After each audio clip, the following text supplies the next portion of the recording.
Hello guys, welcome back to my YouTube channel. আজকের ভিডিওতে আপনারা দেখবেন রাতারাতি ভাইরাল হওয়া সেরা 10টি শিশু শিল্পী।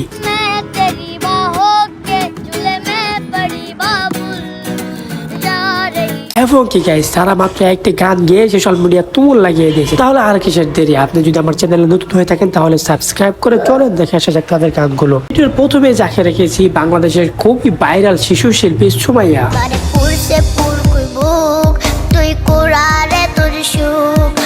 তার শুরু থেকে এ পর্যন্ত আপনাদের বেশিরভাগেরই জানা আছে। একসময় সে পথে পথে ভিক্ষা করত। হঠাৎই তার সাথে দেখা হয় ইউটিউবার আজিম ব্লগ এর সাথে। এরপর তার খালি গলায় একটি গান রেকর্ড করে সোশ্যাল মিডিয়া আপলোড করার পর তা রাতারাতি ভাইরাল হয়ে যায়।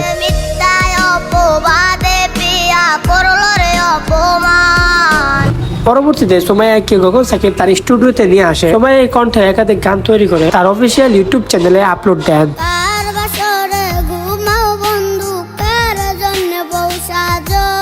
যে গানগুলো ধীরে ধীরে কয়েক মিলিয়নে পা দিতে থাকে। পরবর্তীতে এই সুমাইয়া হয়ে যায় লোকাল। যে যেভাবে পেয়েছে তাকে সেভাবে ব্যবহার করেছে। এরপর তার বর্তমান অবস্থা তো আপনারা সোশ্যাল মিডিয়াতে দেখতেই পাচ্ছেন।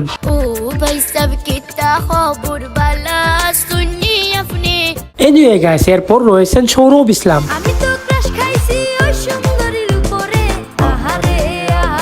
2018-19 সালের দিকে তার গানগুলো যথেষ্ট জনপ্রিয়তা পেয়েছিল।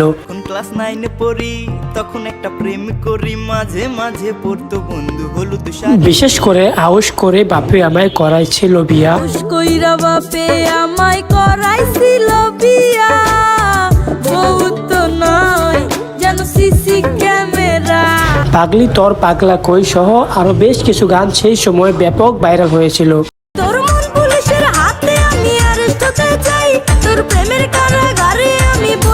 বলা হয় প্রত্যেকটি সফল মানুষের পেছনে একজন নীরব ব্যক্তি থাকে। সৌরভের ক্ষেত্রেও সেই ভূমিকাই ছিল তার বড় ভাই আকাশ ইসলামের।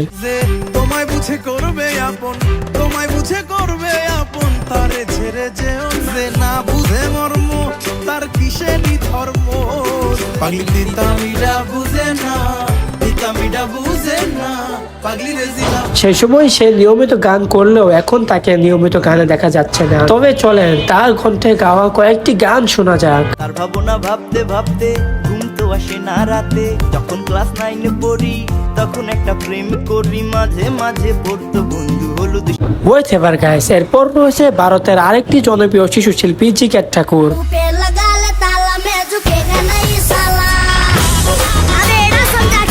ওয়েট, যারা নাম শুনে চিনতেছেন না তারা এই গানটি শুনেন তো।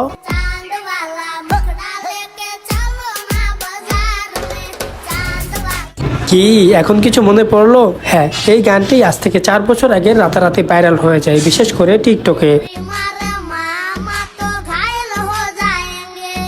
ছোটবেলা থেকেই জিগার ঠাকুরের বাবার ইচ্ছা ছিল সে একজন বিশ্বব্যাপী শিল্পী হবে, কিন্তু নানা কারণে তার ইচ্ছা আর পূরণ হয়নি। তাই তিনি তার ছেলেকে অর্থাৎ জিগার ঠাকুরকে জনপ্রিয় শিল্পী হিসেবে গড়ে তুলতে প্রবল ইচ্ছা পোষণ করেন।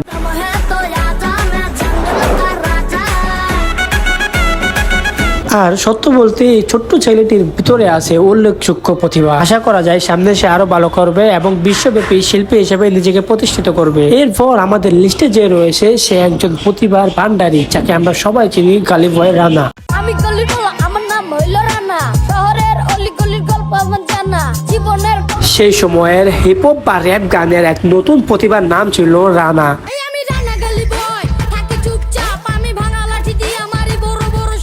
মাত্র 10 বছর বয়সে নিজের কষ্টের জীবনের গল্প নিয়ে একটি গান গেয়ে তুমুল আলোচনায় আসে এই রানা।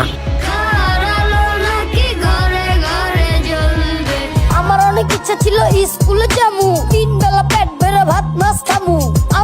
সুবিধা বঞ্চিত এই রানার শিল্পী হয়ে আবিষ্কার হওয়াটাও ছিল খুব অদ্ভুত ও চমৎকার। রানা ছিল একজন পথ শিশু। সে রাস্তায় ঘুরে ঘুরে মানুষকে গান শোনাতো, আর সেইখান থেকে মানুষ সামান্য কিছু টাকা দিত, আর সেই টাকা দিয়ে তার জীবন চলত। আর এটাই ছিল তার নিত্যদিনের বাস্তবতা। একদিন হঠাৎ তার সাথে দেখা হয় ঢাকা বিশ্ববিদ্যালয়ের স্টুডেন্ট হাবিব মাহমুদের সাথে। সেই সময় রানা হাবিবের কাছে বায়না ধরে তাকে নাকি বাইকে চড়াতে হবে, আর বাইকে ওঠার পরেই রানা তাকে একটা র‍্যাপ গান শোনায়। গান শুনেই হাবিব বুঝে ফেলেছিলেন এই ছেলেটার ভিতর অসাধারণ প্রতিভা আছে।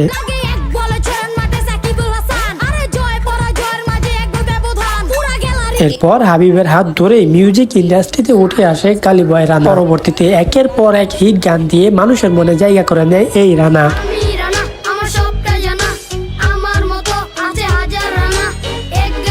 পাশে থাকেন তার বড় ভাই হাবিব মাহমুদ, সবসময় তাকে সাপোর্ট দিয়ে গেছেন। তবে দুঃখের বিষয় হচ্ছে বর্তমানে তেমন ভাবে রানাকে আর গানে দেখা যাচ্ছে না। সামান্য সহযোগিতা ও সাপোর্টের অভাবেই এইভাবে নিভে যায় অনেক প্রতিভার আলো।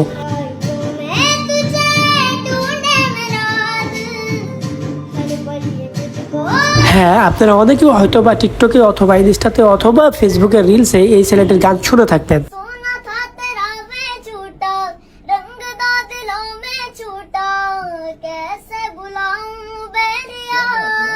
তার কণ্ঠটা এতটাই মিষ্টি যে স্বাভাবিকভাবে শ্রোতাদের দৃষ্টি পড়ে।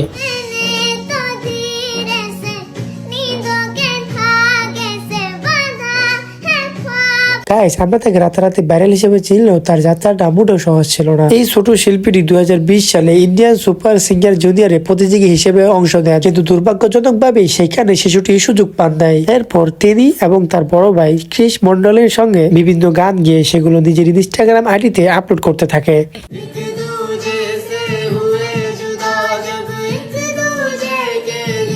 এবং সেইখান থেকেই শুরু সেই সব গান মুহূর্তেই ভাইরাল হয়ে যায় বিশ্বজুড়ে। এই ভাইরালটি তার জনপ্রিয়তার দরজা খুলে দেয়, আর এরপর থেকেই তার পিছনে তাকাতে হয় না। বর্তমানে শিশুটি ইন্ডিয়ার আইডল সহ আরো বিভিন্ন বড় মঞ্চে গান গেয়েছেন, যেগুলো সেখানকার বিচারকদেরকেও মুগ্ধ করে রেখেছে।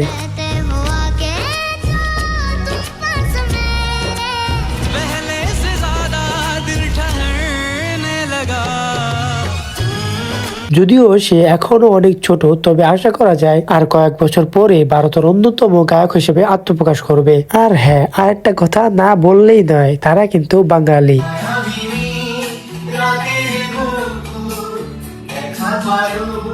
গাইস, এরপর রয়েছে কক্সবাজারের আরেক প্রতিভাবান শিশু শিল্পী সাইফ ইসলাম।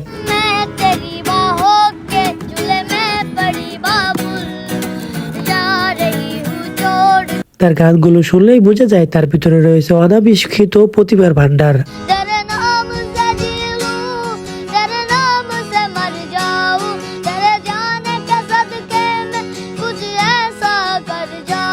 তাসরিফ খানের সাথে এই শিশু শিল্পীটি তাই তো আইলাম সাগরে এই গানটি গিয়ে অনেক জনপ্রিয়তা অর্জন করে।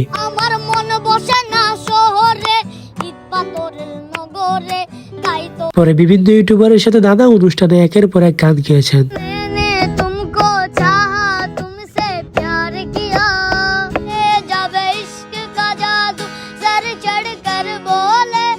এবং কি তার টিকটক আইডিতে নিয়মিত নতুন নতুন গান কভার করে যাচ্ছেন সে।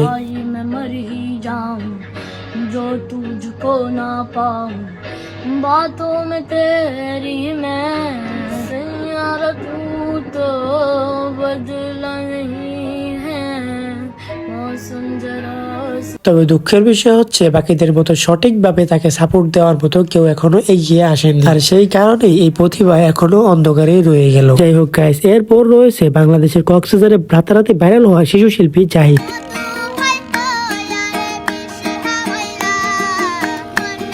কক্সবাজার সমুদ্র সৈকত এবং ইউটিউবের কল্যাণে রাতারাতি ভাইরাল হয় এই জাহিদ। 2017 সালে এক ইউটিউবার সমুদ্র সৈকতে ঘুরতে যান এবং কি আচমকাই জাহিদের সাথে দেখা হয়। জাহিদ আগে থেকেই ভালো গান করত, সুযোগ পেয়ে সেই ইউটিউবারকে গান শোনাতে চায়, ইউটিউবারও রাজি হয়ে যান। এরপর জাহিদ গেয়ে শোনায়।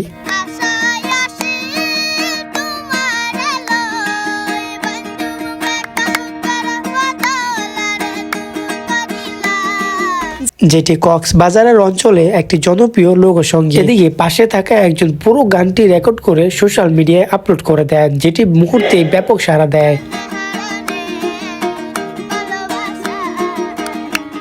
আর সেখান থেকে জাহিদ পায় লক্ষ কোটি মানুষের ভালোবাসা। জাহিদের জীবনও ছিল বেশ সহজ সরল। সে মূলত কক্সবাজারে বেড়াতে আসা পর্যটকদের গান শোনাতো, আর তারা খুশি হয়ে যা দিত সেই আয় দিয়ে পরিবার চলতো। কিন্তু গানটি ভাইরাল হওয়ার পরেই তার জীবনই বদলে যায়। বিভিন্ন অনুষ্ঠানে তার ডাক পড়তে শুরু করে।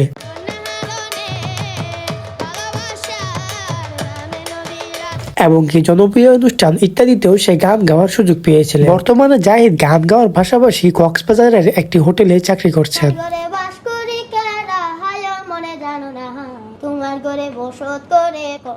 এরপর রয়েছে 2021 সালে রাতারাতি একটি গান গিয়ে ভাইরাল হওয়া শিশু শিল্পী সহদেব।